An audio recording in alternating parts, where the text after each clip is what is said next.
Today, we introduce you to the fearless pioneer of the skies. With its first heroic flights, it conquered the air and carved its place in history. The twin-winged biplane, powered by a rear-mounted rotary engine, soared proudly and boldly above the clouds. In 1915, it became not just a flying machine, but a true instrument of combat, marking the dawn of aerial warfare.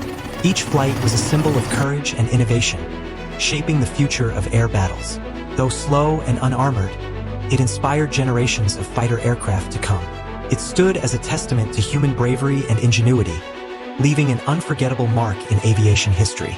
Today, we present to you the world's very first true fighter aircraft, the Vickers F.B.5 Gunbus.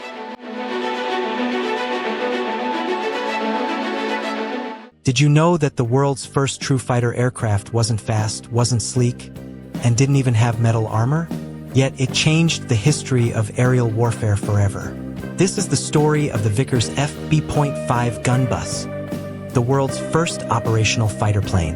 When World War I began in 1914, airplanes were a new and untested technology. They were mainly used for scouting enemy positions and taking photographs. But soon, both sides realized that whoever controlled the sky would control the battlefield. That's when the idea of a fighter plane was born, an aircraft designed to shoot down others. In 1913, the British company Vickers began developing a two-seat biplane armed with a machine gun. The result was the Vickers F.B.5, known as the Gunbus. FB stood for Fighting Biplane. It had a wooden frame, fabric-covered wings, and a single Lewis machine gun mounted in front of the observer's seat. The Gunbus had a top speed of only 70 miles per hour, or about 110 kilometers per hour, could climb up to 9,000 feet, which was impressive for its time. The aircraft was powered by a 100-horsepower Gnome monosupape rotary engine. Because the engine was behind the pilot, a pusher design, the gunner in front had a clear field of fire. The first Vickers F.B.5 entered service in February 1915 with the Royal Flying Corps. It became the first airplane built specifically for air combat. The Gunbus quickly proved its worth. British pilots used it to shoot down German reconnaissance aircraft and even early fighters like the Fokker Eindecker. However, the Gunbus was not easy to fly. It was slow, hard to maneuver, and had an open cockpit that exposed both crew members to wind and bullets. One of the most famous Gunbus pilots was Captain Lano Hawker. In July 1915, he shot down 3 enemy aircraft in a single day, earning the Victoria Cross, the highest British military award.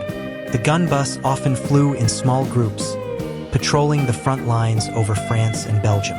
Their missions were dangerous but vital, protecting Allied reconnaissance planes and keeping enemy observers away.